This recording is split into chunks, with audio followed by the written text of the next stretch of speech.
Hello guys, আজকে একটা নতুন ব্লগ নিয়ে আসলাম। নিউটনে আগে আবিষ্কার করেছে, খুবই অদ্ভুত কথা। তো এই যে নিউটন এবং লিবিড তারা যে আবিষ্কার করলেন 1666 সাল বা 1674 সালের দিকে, তার প্রায় 150 বছর আগেই আসলে ভারতবর্ষে কেরালাতে একটা বই বের হয়েছিল যার নাম ছিল যুক্তি ভাষা। সেই যুক্তি ভাষা বইটার মধ্যেই সেই ক্যালকুলাস সম্পর্কে অনেক কিছু বলা ছিল। ভারতবর্ষে সাল বা 1674 সালের দিকে, তার প্রায় 150 বছর আগেই আসলে ভারতবর্ষে কেরালাতে একটা বই বের হয়েছিল যার নাম ছিল যুক্তি ভাষা।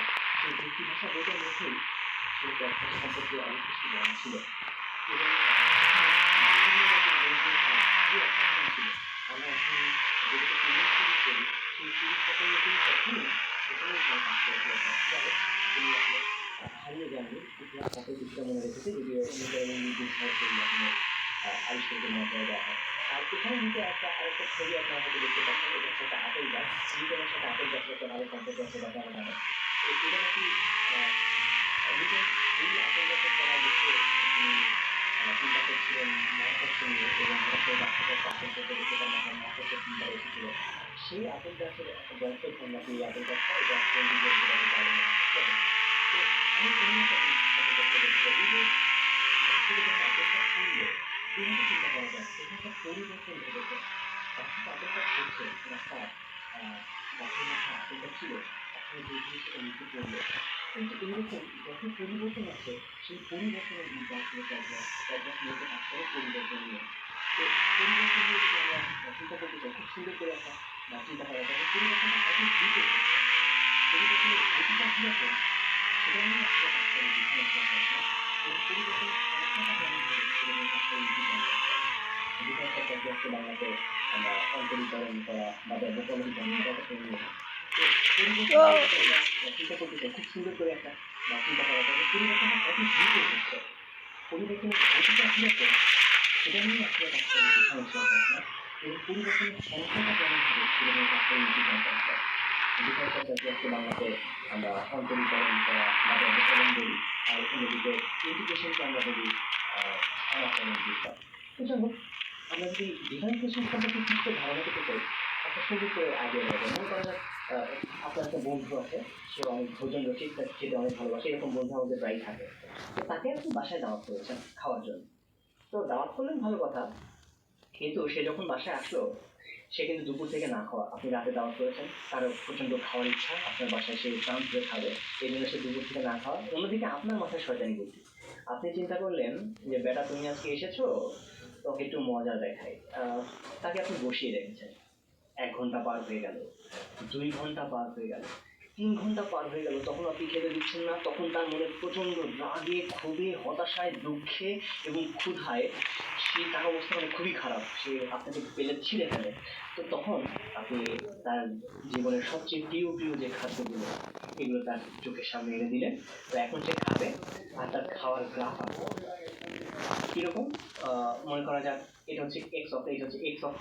এই যে এক্স অক্ষের দিকে আমরা যেটা করবো, এক্স অক্ষের দিকে নেব যে কত সময় পরে সেটা, তাহলে এখানে আমরা মিনিট নেব, 1 minute, 2 minute, 3 minute, 4 minute, 5 minute, এইভাবে। আর এদিকে ওয়াই অক্ষ থেকে তার পেটে কত কেজি খাওয়া আছে আমরা সেটা নেব। এরকম অদ্ভুত কাজ আপনি জীবনে দেখবেন কিনা আমি জানি না। আর আসুন এখন আমরা এই খাওয়ার গ্রাফটা নিয়ে চিন্তা করি। খাওয়ার গ্রাফ দেখা গেল প্রথমে যখন সে খাচ্ছে, তখন তখন তার স্পিরিটই আলাদা, মানে তার প্রচন্ড উৎসাহ। তো এই অবস্থায় সে প্রথম 1 মিনিটে দেখা গেল সে পুরো 1 কেজি খাবার খেয়ে ফেলেছে। 1 মিনিটেই 1 কেজি খাবার খেয়ে ফেলেছে। এটা তখন হতেই পারে। তো আপনার কি মনে হয় যে তার 15 মিনিটে, অর্থাৎ 2 মিনিটের সময় সে ঠিক তখন আবার 1 কেজি খেতে পারবে? তখন আসলে হয়তো এতটা পারবে না, তাই না? তো তখন ধরা যায় সে আর হাফ কেজি খেয়েছে, অর্থাৎ এটা হচ্ছে 1.5। অর্থাৎ 2 মিনিটে সে আর খেতে পেরেছে হাফ কেজি। 3 মিনিটের সময় যে দেখা গেল সে আরেকটু কম খেতে পেরেছে, অর্থাৎ 1.75 মতো হয়েছে তার পেটের। এটা হচ্ছে মোট খাবার পরিমাণ। অর্থাৎ 3 মিনিট পরে, 3 মিনিটের মাথায় গিয়ে তার খাওয়ার পরিমাণটা কমে যাচ্ছে। এটি হয় না যে প্রথমে যে উৎসাহ নিয়ে খাওয়া শুরু করছিল সেটা থাকছে না। তাহলে ধীরে ধীরে দেখা যাবে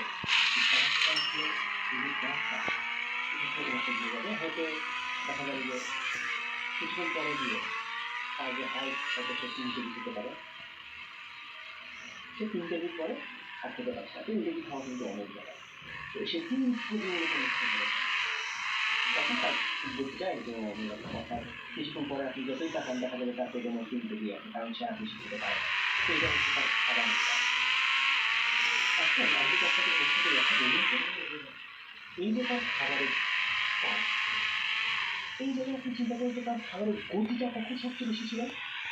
আপনি একটু চিন্তা করেন, তাহলে আপনি বুঝুন এই খাবারের গতি সবচেয়ে বেশি ছিল আসলে একদম শুরুতে সে প্রচণ্ড গতিতে খাচ্ছিল।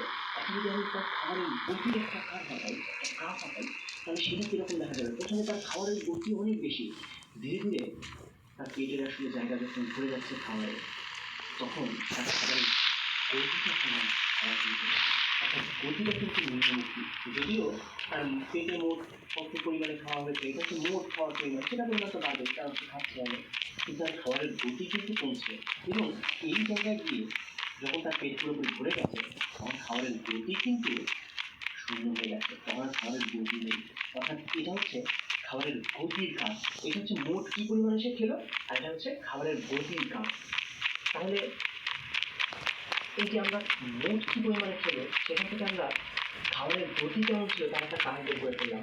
আপনারা অনেকেই জানেন না যে আপনারা কি করেছেন, আপনারা আসলে এই মধ্যে ডিফারেন্সিয়েশন করে ফেলেছেন।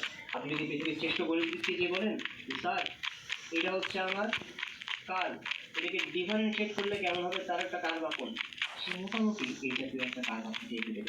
এটাই আসলে মূল ব্যাপার, যে গতিটা কীরকম, এখান থেকেই আসলে ডিফারেন্সিয়াল ক্যালকুলাসের জন্ম।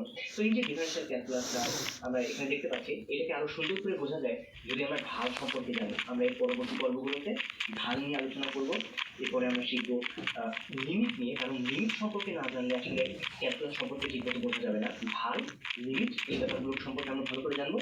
এখন ভাই আমরা জানবো বিল্ডিং পেয়েছি, বিল্ডিংটা বানানো হচ্ছে, বিল্ডিং এ এখন আমরা যাব, ভিতরে যাব। এরকম হলো ইরিগেশন নিয়ে কি কি কাজ করা যায়, কিভাবে ক্ষেত্রফল বের করা যায়, এই বিল্ডিংটার ভিতরে দিয়ে ঢুকতে হবে আবার। তবে আরেকটা জিনিস একটু ছোট করে একটা বলে রাখা দরকার, যে ডিফারেন্সিয়েশন নিয়ে যখন আমরা চিন্তা করি বা ক্যালকুলাস নিয়ে চিন্তা করি, সেখানে আসলে আরেকজনের নাম খুব ভালো করে জানা দরকার, সেটা হচ্ছে ইনফিনিটেসিমাল। ইনফিনিটেসিমাল মানে হচ্ছে খুব ছোট জিনিস, মানে এটা কেমন ছোট সেটা আপনাকে ছোট্ট একটা উদাহরণ দিয়ে আপনাকে আমি বলতে পারি। এটাকে কীভাবে বলা যায়, ধরা যাক এইভাবে চিন্তা করা যায়, ওই যে নতুন বিল্ডিংটা, আমার বাড়ি হচ্ছে কুষ্টিয়াতে। তো ঢাকা থেকে কুষ্টিয়ার দূরত্ব মোটামুটি 265 কিলোমিটারের মতো। তো ঢাকা থেকে কুষ্টিয়াতে আমি যখন যাচ্ছি, ওই যে ওই বিল্ডিংটাই, এটা হচ্ছে ঢাকা আর এটা হচ্ছে কুষ্টিয়া, এদের দূরত্ব হচ্ছে 265 কিলোমিটারের মতো। তো আমি যখন ঢাকা থেকে কুষ্টিয়াতে যাচ্ছি, যেতে সময় লাগে প্রায় 5 ঘন্টার মতো। তাহলে আমি যদি বলি আমার বেগ কত, আমার গতি বেগ কত ছিল, আসলে ভালো করে বললে এটাকে দ্রুতি বলা উচিত। তো তার বেগ কত, যেহেতু 5 ঘন্টা সময় লাগে, আর আমরা গিয়েছি কি সমস্যা গেল রে, কি আব্দুল মালিক ফুটবল নিয়ে রে। আচ্ছা দেখ খেলা 65 কিলোমিটার মোটামুটি গড় বেগটা হবে, গড় দ্রুতি বলা উচিত, মারাও যেতে পারি ভাই। গতিবেগ হবে 53 কিলোমিটার। গেছি কিন্তু এখন ভাই গেলাম। আমি যখন যাচ্ছি আমার কি প্রত্যেকটা মুহূর্তে এরকম 53 কিলোমিটার করে করে আমি গিয়েছি এখান থেকে এখানে যাওয়ার পথে, ঢাকা থেকে কুষ্টিয়া যাওয়ার পথে, তা কিন্তু না, মাঝখানে আমি কিছু জায়গায় হয়তো রেস্টও নিয়েছি 15 মিনিটে। আচ্ছা ভাই গাইস, আমি চলে গেলাম, দেখা হবে আবার পরের ভিডিওতে। হাই, আসসালামু আলাইকুম। আমি যদি এই মুহূর্তে গতিবেগটা জানতে পারি, কিভাবে জানতে পারি, পুরো জায়গাটা নিয়ে চিন্তা করেছিলাম, ঢাকা থেকে কুষ্টিয়া পর্যন্ত পুরো দূরত্ব। অর্থাৎ আমরা একটা ঝামেলা করে গেছি, আমরা ঠিক ওই মুহূর্তে বেগ কত এটাও মানে এটা সবকিছু ছবি তুলে বুঝতে পারছি না। আবার এই মুহূর্তে হ্যালো গাইস, তাহলে আমি গেলাম, চিন্তা করি, তাহলে আসসালামু আলাইকুম। ওই মুহূর্তে বেগটা কত এটা সম্পর্কে আমরা নিশ্চিত